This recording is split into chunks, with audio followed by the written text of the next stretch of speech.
예, 저는 삼남매 중에서 이남 일녀 중에서 장남이고 첫째입니다. 그러다 보니까 어렸을 때 성장할 때 이제 부모님한테 가끔 듣는 이야기가 있었습니다. 야, 네가 첫째니까 잘해야지. 네가 첫째니까 본을 보여야지. 이런 이야기를 자주 들으며 성장했습니다.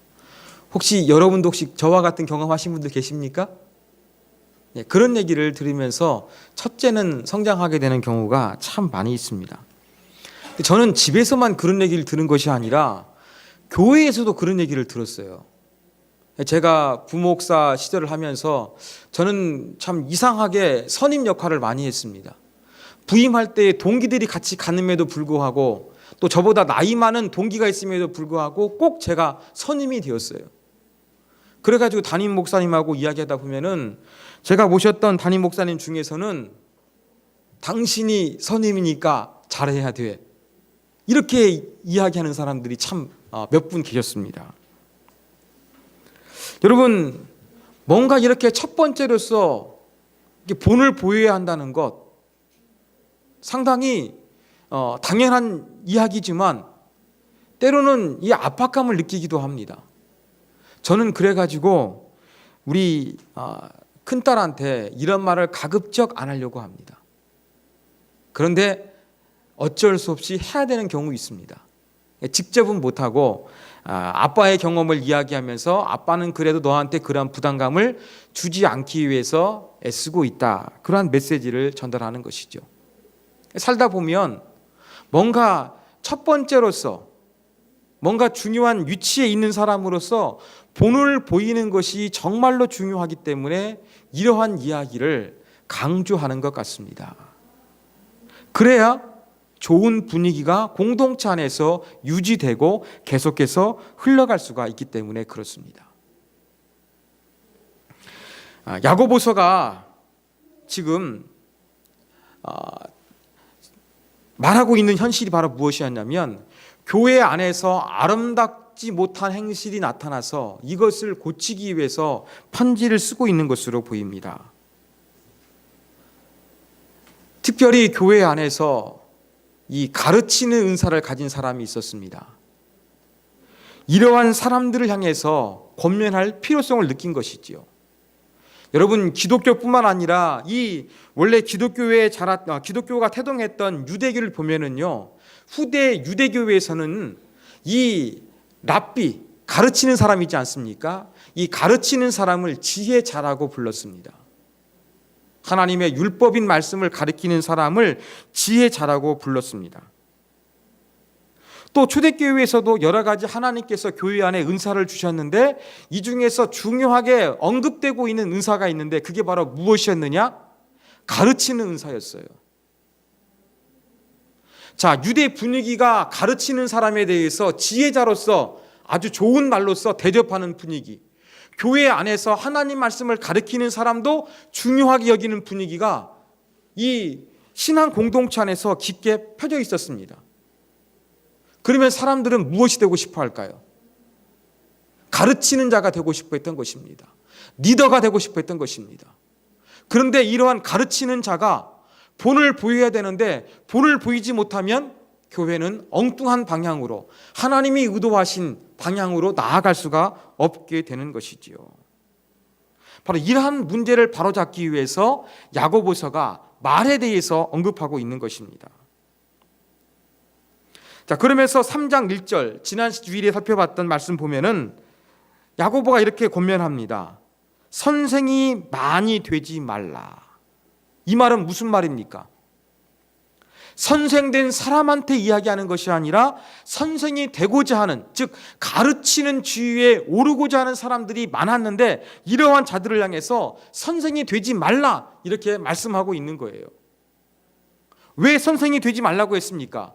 지난 주일에 말씀드린 대로 이 가르치는 자, 말씀으로 앞에서 말을 많이 하다 보면 거기에 상응하는 하나님의 심판이 있을 것이기 때문에 아무나 그렇게 가르치는 은사를 가진 지위에 오르려고 하지 말라 그렇게 권면했던 것입니다.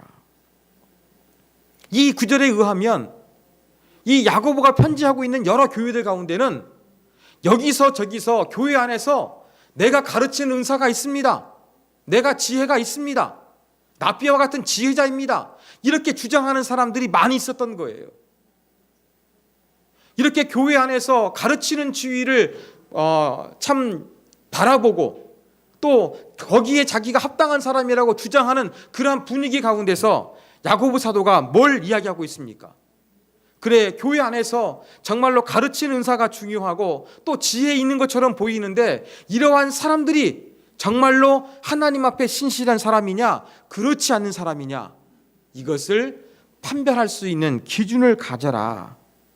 그렇게 야고보 사도가 13절 이하에서는 이야기하고 있는 것입니다. 자, 이것을 위해서 13절에 보면 이런 질문을 던지죠. 너희 중에 지혜와 총명이 있는 자가 누구냐? 아까 이 말씀대로 지혜로운 자는 가르치는 랍비를 의미했거든요. 교회 안에서 가르치는 위치에 오르고자 하는 사람이 누가 있느냐? 이 질문을 던지는 거예요. 이 질문을 던지는 그 이유가 무엇입니까? 너희 중에 듣자 하니 내가 가르칠 만한 위치가 있다. 내가 가르칠 만한 합당한 자격이 있다. 이렇게 여기저기서 주장하는 사람이 많은데 그 사람이 누구냐? 반문하고 있는 것입니다. 그러면서 13절 이어서 하는 말씀이 무엇입니까? 너희 중에 지혜와 총명이 있는 자가 누구냐? 그는 선행으로 말미암아 지혜의 온유함으로 그 행함을 보일지니라. 이렇게 말씀합니다. 즉 지혜와 총명이 있어서 가르칠 만한 그러한 위치에 오를 사람이라고 한다 그러면 그것을 분별할 수 있는 기준이 있는데 그게 바로 무엇이냐? 행함이라는 것이죠. 행함 가운데서 선행, 착한 것을 행하는 것이 있는지 살펴보라는 것입니다. 여러분, 사람은요 말만 들어서는 모릅니다. 그렇기 때문에 말로는 누구든지 청산유수처럼 말할 수 있기 때문에 그 말과 행동이 같은지 겉과 속이 같은지 검증하는 것이 필요하다는 것이죠. 이걸 한번 점검해 보라는 것입니다. 누가 지혜로운 말을 하든지, 누가 유식한 말을 하든지, 누가 은혜로운 말을 하든지, 누가 믿음이 좋은 말을 하든지 간에 정말 그러한지 그의 행동 가운데 선한 것이 있는지 자세히 분간해 보라. 그렇게 이야기하고 있습니다. 여러분, 여기에서 선행으로 번역된 단어는요 품행, 처신, 교제 이렇게 번역될 수 있는 그런 단어예요. 그러므로 교회 공동체 안에서 가르치는 지위에 뭔가 리더가 되고자 하는 그러한 사람들이라고 한다면 공동체 안에서 본이 될 만한 품행과 교제가 있는 사람을 선택해야 된다. 이것이 있는 거 확인해 봐라. 그렇게 말씀하고 있는 것입니다. 자, 그러면서 이제 보다 구체적으로 두 가지 지혜를 야고보가 이야기합니다. 사람의 말 가운데는 그 말이 어떤 근원에서 나오는가 있다는 것이죠. 그게 바로 무엇이냐? 위로부터 난 지혜와 땅 위에 난 지혜가 있다는 것입니다. 자, 먼저 14절 이하에 있는 이 세상의 지혜에 대해서 살펴보겠습니다. 자, 우리 화면을 보시고 14절에서 16절 같이 한번 말씀 읽겠습니다. 읽습니다. 시작. 너희 마음속에 독한 시기와 다툼이 있으면 자랑하지 말라. 진리를 거슬려 거짓말하지 말라.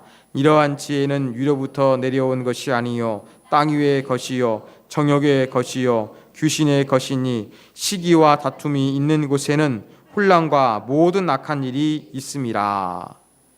자, 세상의 지혜를 이야기합니다. 너희 마음속에 독한 시기와 다툼이 있으면 자랑하지 말라, 말하지 말라는 거예요. 자, 독하다는 것은 바로 무엇이냐면요, 여러분 쓴 것을 먹었을 때 아주 우리의 입에서 그 역겨움을 느끼지 않습니까?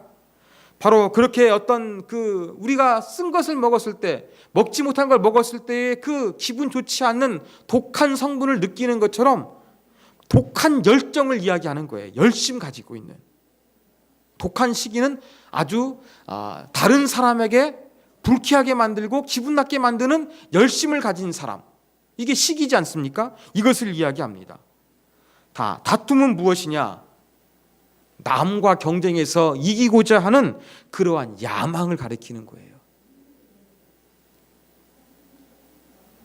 자, 도끼를 뿜어내는 열심, 자기 자신이 잘 되고자 하는 야망, 이러한 사람 옆에 가면 어떻게 됩니까? 순한 사람은 상처를 받게 되어 있습니다. 여러분, 세상의 지혜, 즉 하나님으로부터 나오지 않는 말을 하는 사람, 이러한 사람의 특징은 바로 무엇이냐? 독한 시기와 다툼이 있다는 거예요. 두 가지는 전부 다 관계적인 것입니다.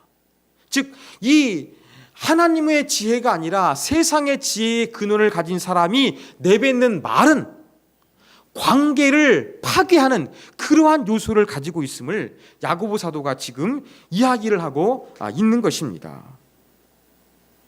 여러분, 이렇게 독한 시기와 다툼을 가진 사람, 이 근원을 가진 것이 바로 무엇이냐? 하나님에게서 나온 것이 아니라 세상에게서 나온 것이요, 또 이것은 정욕적이요, 또 이것은 마귀적이라고 그렇게 이야기를 하고 있는 것입니다. 이와 대조적으로 야고보 사도는 17절 18절에서는 위로부터 난 지혜에 대해서 이야기를 하고 있습니다. 자, 위로부터 난 지혜가 어떤 특징이 있는지 여러분 화면을 보시고 같이 한번 읽도록 하겠습니다. 읽습니다. 시작.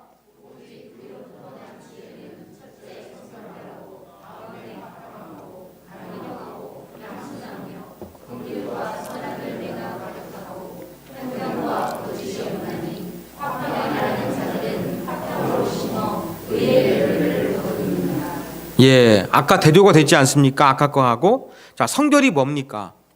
하나님 앞에 나아갈 수 있는 순수함이에요. 하나님 앞에서 마음이 나뉘지 않았다는 것을 이야기하는 것이죠. 화평, 에이레네, 구약의 말로는 샬롬이에요. 이게 무엇입니까?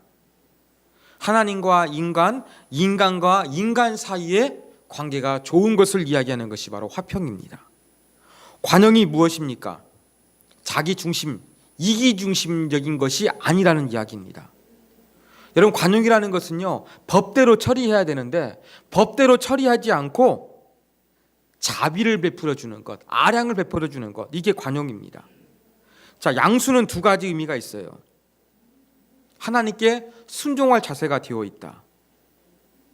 또 다른 사람에게 이야기를 잘 들어서 그렇게 고집을 부리지 않는다. 그러한 의미가 양순 가운데 있습니다.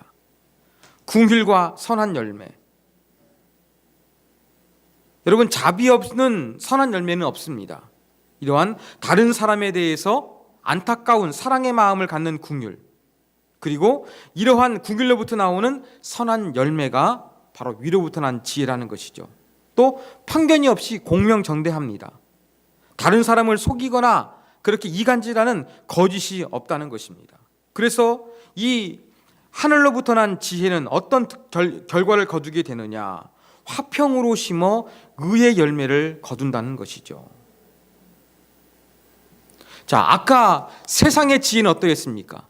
세상의 근원에 두고 있는 말은 자기를 드러내려고 하고요, 또 다른 사람과 관계를 어긋나게 하는, 파괴하는 그런 요소를 가지고 있는데, 하늘로부터 난 지혜를 가지고 있는 사람의 말은 성결, 화평, 관용, 양순, 긍휼, 선한 열매, 편견과 거짓이 없고 의의 열매를 거둘 수 있는 이러한 특징을 가지고 있다는 거예요.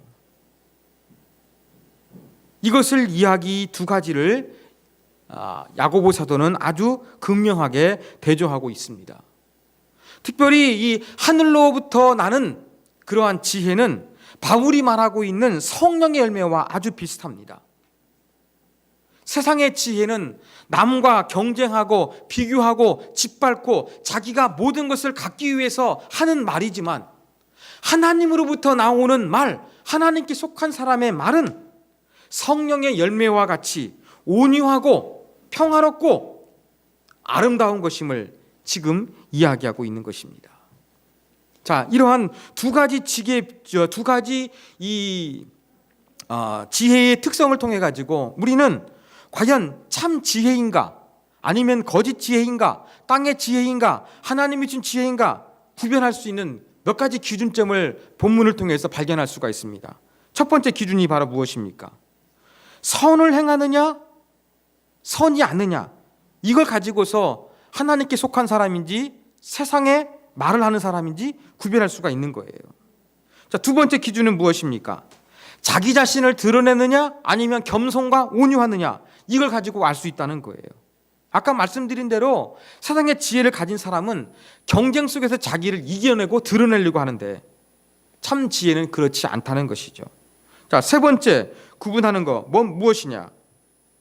그 말을 통해서 공동체 안에 분쟁을 유발하는지 아니면 평화의 결과를 가져오는지, 이것을 가지고서 그 사람이 리더가 되고자 하는데 가르치는 지위를 탐하고 있는데 거기에 합당한 사람이라고 한다 그러면 하늘의 지혜를 가지고 있는 사람의 특성을 드러낼 것이요, 그렇지 않는다고 한다 그러면은 땅의 지혜의 말의 특성을 드러내게 될 것이다. 야고보가 지금 이것을 이야기하면서 이것을 가지고서 너희 중에 리더가 되고 온 사람, 정말 행동으로 평가하되 하나님의 지혜가 있는지 세상의 지혜로 무장된 사람인지 너희가 분갈하라, 이렇게 메시지를 전하고 있는 것입니다. 자, 사랑하는 여러분, 우리도 꼭 리더가 되지 않지만 이 신앙 공동체 안에서 말을 하면서 살아갑니다. 우리는 어떤 말을 하고 있습니까? 우리는 어떤 지혜를 가지고 있습니까? 여러분의 말 가운데는 하늘로부터 오는 지혜를 담고 있는 말을 내뱉고 있습니까? 아니면은 세상의 근원을 든 그 지혜로부터 나오는 말을 여러분들이 내뱉고 있습니까? 바로 오늘 야고보 사도는 저와 여러분에게 우리의 입술, 말뿐만 아니라 그 입술의 근원이 과연 하늘에 있는지 땅에 있는지 하나님께 속한지 아니면은 마귀에게 속한 것인지 너희가 한번 돌이켜봐라, 그렇게 말씀하고 있는 것입니다. 우리가 하늘의 지혜로 살기 위해서 어떻게 해야 될 것인가? 저는 두 가지를 조금 여러분들에게 말씀드리고 싶습니다. 여러분, 첫 번째는요, 우리는 두 가지 지혜 가운데서 이중적인 모습을 보이고 있는 존재라는 것을 먼저 인식하는 것이 중요합니다. 여러분, 지피지기면 백전백승이라는 말이 있습니다. 적을 알고 나를 알면 안다는 것이죠. 먼저 우리가 하늘의 지혜에 속한 사람이 되기 위해서 나란 존재가 어떤 존재인가 먼저 알아야 한다는 것입니다. 여러분, 나란 존재는 어떤 존재느냐? 하나님을 믿고 있지만 여전히 세상을 버리지 못한 그 모습을 가지고 있는, 연약함이 있는 존재라는 것을 우리가 인정하는 것이 중요하다는 것이죠. 하나님을 믿어서 새 사람이 되었습니다. 하나님의 구원의 은혜를 입어서 새 사람이 되었지만 아직도 옛 성품과 옛 자아를 버리지 못한 그 모습이 있다는 거예요. 이것을 야고보는 뭘로 표현하고 있느냐? 땅의 지혜라고 말하고 있는 것입니다. 여러분, 우리가 하나님을 믿어서 하늘에 속한 지혜를 갈망하는 사람이 됐지만 여전히 땅의 지혜를 가지고 땅의 영향력 속에서 살아가는 존재임을 우리가 철저하게 인식하고 느끼는 것이 우리가 새로워질 수 있는 그러한 첫 걸음이라는 것을 기억하기를 원합니다. 여러분, 피아노를 생각하면 음악가 중에서 누가 떠오르느냐? 쇼팽이 떠오릅니다. 그런데 이 피아노를 잘 치는 피아니스트 떠오를 때는 누가 떠오르느냐? 프란츠 리스트를 언급하지 않을 수가 없습니다. 여러분, 리스트는요, 하루 14시간씩 엄청나게 연습을 해가지고요, 당대 최고의 피아니스트가 되었습니다. 근데 리스트는요, 피아노만 잘 치는 것이 아니라 인물도 조금 훤칠했습니다. 제가 준비를 했는데 젊은 시절의 초상화로 보이는 리스트의 사진입니다. 그의 사진을 보면은 조금 그렇게 잘생겼어요. 자, 그 당시에는요, 피아니스트가 연주할 수 있는 무대가 크게 두 가지가 있었습니다. 하나는 그 콘서트홀에서 연주하는 것이었고요, 또 한 가지는 살롱에서 연주하는 거였어요. 그런데 이 사교교회의 중심이었던 이 프랑스 파리의 살롱, 그 살롱에는 누가 운영했느냐? 부자들이 운영했고요. 부자 중에서도 주로 실질적인 운영권을 가지고 있는 사람들은 이 부자들의 아낙네였습니다. 공작부인, 남작부인, 백작부인 이러한 사람들이 이 살롱을 운영하면서 살롱에서 음악회를 열었습니다. 그런데 이 살롱에서 음악회가 열릴 때 아주 프랑스 파리에서 최고로 인기 좋은 사람이 누구였느냐? 프란츠 리스트였어요. 왜냐?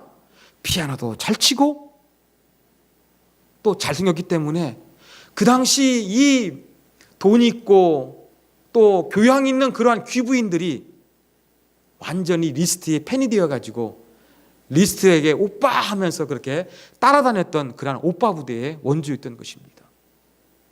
그래가지고 어떤 일이 벌어지게 되느냐? 리스트가 22살 때 6살 많은 마리 다구 백작 부인을 데리고 미롤 여행을 떠나버리게 됩니다. 스위스로 가고 또 이태리를 여행하게 됩니다. 그리고 두 사이에서 태어난 자녀가 무려 3명이나 됩니다. 여러분, 이 리스트가 이 남의 아내를 데리고 미롤 여행을 하면서 그때의 그 기억을 담아가지고 작곡해서 만든 작품이 있어요. 그게 바로 무엇이냐면 순례의 해입니다. 영어로 하면 필그리머지 이어스. 여러분, 남의 부인을 데리고 그렇게 가서 여행하는 것 가운데서는 뭐 불타는 금요일이나 뭐 이런 사랑에 대해서 주제를 붙여야 되는데 제목이 뭐예요? 순례의 해들, 순례하는 여정들이었다는 이야기입니다. 종교적이고 거룩한 이름을 붙인 거예요. 근데요, 리스트가 붙인 순례의 해라는 그러한 음악을 들어보면은요, 제목만 종교적으로 거룩하게 보이는 것이 아니라 진짜 연주를 들으면 종교적이고 거룩함이 느껴져요. 저도 이 이야기를 책에서 읽고서는요, 제가 음악을 열심히 들어봤는데 저 리스트 음악 이 노래 아주 좋아합니다. 아주 좋아합니다. 그런데 재밌는 것은요, 리스트가 이렇게 다마구리 마리다구 이 백작 부인을 데리고 미롤 여행을 떠나기 전에 자기가 정신적으로 멘토처럼 여기는 신부님이 있었어요. 그게 바로 만의 신부입니다. 이분을 여러 번 찾아가지고요, 그렇게 그 명상과 또 금욕에 대한 가르침을 받았던 적이 있습니다. 그러니까 리스트는 남의 사랑하는 아내 가를 그렇게 참 마음에 들어가지고 저 뭐 이탈리로 아니면 스위스로 도망갈 정도로 성적인 욕망이 강했음에도 불구하고 한편으로는 뭐가 있었다는 얘기냐면 종교적인 면을 추구하는 영적인 면이 가지고 있었다는 거예요. 저는 이런 리스트의 모습을 보면서 이해가 되지 않았어요. 어떤 음악인지 한번 들어보자 했는데 정말로 그 안에서 영적인 게 느껴지는 거예요. 그러면서 제가 드는 생각이 바로 무엇이느냐? 이렇게 인간은 양면성을 가지고 있구나. 인간은 이렇게 두 가지 면을 가지고 있구나 느꼈습니다. 제 자신을 보더라도 인간의 이중적인 모습이 있다는 것을 느껴질 때가 많이 있습니다. 제가 여러분 앞에서 강단에 서서 하나님 말씀을 증거하게 섰을 때는 거룩한 것 같지만 제 머릿속에서는 거룩하지 못하는 것이 많이 있을 때가 많이 있습니다. 교회를 개척하면서 세워가고 있습니다. 그러면서 정말로 또 하나의 교회가 되지 않고 하나님께서 말씀하시는 말씀대로 이루어지는 교회가 되기 위해서 그러한 이상을 제 가슴에 많이 품고 있습니다. 그러면서도 또 한 가지 저한테 어떤 유혹이 있느냐? 몇 명 모여요. 여기에 기준이 되는 것처럼 빨리 우리 교회에도 빨리 부흥해가지고 더 많은 사람들이 모였으면 하는 그 마음, 그 욕구, 그걸 추구하고 싶은 마음이 제 안에 있습니다. 제 안에도 순수하게 하나님 말씀을 섬기려고 하고 있는 순수한 동기와 빨리 교회를 성장시키고자 하는 그런 이중적인 모습이 제 안에 있다는 것이지요. 여러분에게도 마찬가지일 것입니다. 여러분, 우리가 거룩해진다는 것은 바로 무엇이겠습니까? 우리가 하늘의 지혜로 충만해진다는 것은 무엇이겠습니까? 내 안에 이렇게 세상적인 것과 하나님의 것이 양면성을 가지고 동시에 자리 잡고 있는데 과연 이 가운데서 나를 붙잡고 나를 움직이는 것이 무엇이냐? 이것을 바로 올바로 세우는 것, 그것이 바로 우리가 달라지는 첫 걸음이라는 것을 저와 여러분이 기억해야 되겠습니다. 내 안에 있는 양면성, 내 안에 있는 세상적인 욕망과 지혜들, 이러한 부분들을 무시한 채 그저 예배당 안에서만 거룩해지려고 한다 그러면 온전한 모습이 될 수가 없습니다. 그래, 내 안에는 이렇게 이중적이고 양면적인 면이 있어. 이 이중적인 양면성을 해결하기 위해서 하나님의 은혜가 필요하고 세상을 등지고 하나님만 의지하는 성령의 충만함을 내가 갈망해야 돼. 이러한 마음이 있을 때 우리는 하늘의 지혜로 살 수 있는 사람이 될 수 있다는 사실을 저와 여러분이 기억해야 되겠습니다. 자, 두 번째, 우리가 하늘의 지혜로 살기 수 있는 두 번째 방법입니다. 그건 바로 무엇이냐면요, 여러분, 비교와 경쟁하지 않는 것만으로도 우리는 땅의 지혜에서 벗어날 수가 있어요. 자, 첫 번째 말씀드린 거, 우리의 이중성을 점검하자는 거, 그게 무엇입니까? 우리의 내면적인 거예요. 그런데 비교하고 경쟁하는 거, 이건 무엇입니까? 밖으로 드러나는 외면적인 거예요. 이 밖으로 드러나게 되는 비교와 경쟁하지 않는 것만 하더라도요, 우리는 세상에 속하지 아니하고 하늘에 속한 사람의 모습을 드러낼 수 있는 진정한 그리스도인이 될 수 있다는 것입니다. 자, 아까 제가 땅으로부터 나온 지혜의 특성 말씀드렸죠. 독한 시기와 다툼을 말씀드렸습니다. 관계적인 것이라고 말씀을 드렸습니다. 여러분, 땅의 지혜의 특성은 바로 무엇이냐면 말을 통해 가지고 남을 이기는 거예요. 나를 높이는 거예요. 상대방을 갈아 뭉기는 거예요. 이것이 바로 땅의 지혜의 특성입니다. 여러분, 이러한 땅의 지혜의 특성, 관계 속에서 내가 잘되고 승리하는 것, 이거 세상이 돌아가는 이치이지 않습니까? 우리는 어린 시절부터 수없이 비교하면서 당했습니다.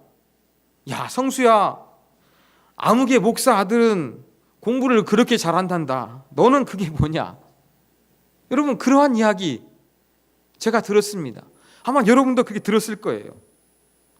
이렇게 다른 남의 집 자녀와 비교하는 그러한 부모님들의 이야기, 다른 학생과 비교하는 선생님의 이야기, 이렇게 우리의 교육 방침 가운데서는 늘 다른 사람과 비교하는 것이 많았습니다. 뭔가 열심을 내기 위해서 동기를 유발하려고 합니다. 그것도 무엇입니까? 그 안에서 순수하게 그 사람의 영혼을 일깨우는 것이 아니라 시기심과 경쟁을 자극하는 방법을 통해서 동기 유발하려는 것이 얼마나 많이 있었습니까? 그래서 1등, 2등, 상등, 상급이 있고 꼴등이라는 것을 이야기를 합니다. 여러분, 엄치라는 말 아시죠? 이것도 비교해서 나오는 거예요. 엄마 친구 아들. 어떤 엄마 친구 아들입니까? 비교했을 때, 나와 비교했을 때 상당히 아주 좋은 조건들을 많이 갖추고 있는 사람, 이 사람이 바로 엄친아예요. 이렇게 엄친아라는 표현도 상대방과 비교해가지고 조건이 좋은 사람을 그렇게 이야기하고 있는 것입니다. 여러분, 이렇게 다른 사람과 비교하고 경쟁하는 이러한 분위기가 우리 세상 가운데 만연해 있는 것이 현실입니다. 학창시절뿐만 아니라 직장 생활할 때에도 내가 승진하고 내가 직장에 살아남기 위해서 남을 이겨야 되는 거예요. 제가 설교를 갔다 어떤 교회 장로님 만났습니다. 요즘 우리나라의 해운업이 엉망진창인데 그분이 그 해운업에 25년 계셨던 분이에요. 그분이 저한테 그런 말씀 하시더라고요. 제가 사회생활 경험해 보니까 사회생활에서는 뭔가 좀 독한 일을 하고서 양심의 가책을 느끼면 그 사람은 나쁜 사람, 그 독한 일을 하면서도 떳떳하고 자신감 있고 당당하면 그 사람은 능력 있는 사람, 이러한 사람으로 인정받는 것이 세상이다. 그 얘기를 들었는데 제가 너무 인상 깊어가지고 잊혀지지가 않더라고요. 이게 바로 무엇입니까? 경쟁에서 이기게 되고 인정해 주는 것이 세상의 방식이요, 세상의 지혜라는 거예요. 그런데 교회 안에도 그런 것들이 들어옵니다. 교회 안에도, 교회는 하나님의 몸된 교회이기 때문에 세상과 달라야 되는데 세상의 것들이 들어오게 되는 거예요. 그러면서 자꾸 비교하고 경쟁하게 되는 것이죠. 남의 교회는 이렇더라, 남의 교인은 이렇더라, 비교하면서 잘하는 것을 유발합니다. 여러분, 이것은 세상적인 지혜의 말이라고 할 수가 있는 것입니다. 예를 들어 보겠습니다. 자, 이제 덥지만 그래도 가을이 오고 있습니다. 자, 그래서 이제 가을맞이 교회 대청소를 이제 진행하려고 합니다. 자, 여기에서 하늘의 지혜로 말하고 행동하는 것이 무엇이겠습니까? 교회 대청소한다 그러면, 하늘의 지혜를 가진 사람이라고 한다 그러면 다른 사람과 비교하지 않고 내가 하나님을 사랑하는 마음으로, 내가 교회를 사랑하는 마음으로 그냥 나와서 봉사하면 되는 거예요. 근데 여기에 이런 하나님의 지혜로 하지 아니하고 세상의 지혜로 하는 사람이 있어요. 어떻습니까? 대청소 날 봉사하러 왔는데 눈에 보이는 사람이 있고 눈에 안 보이는 사람이 있거든요.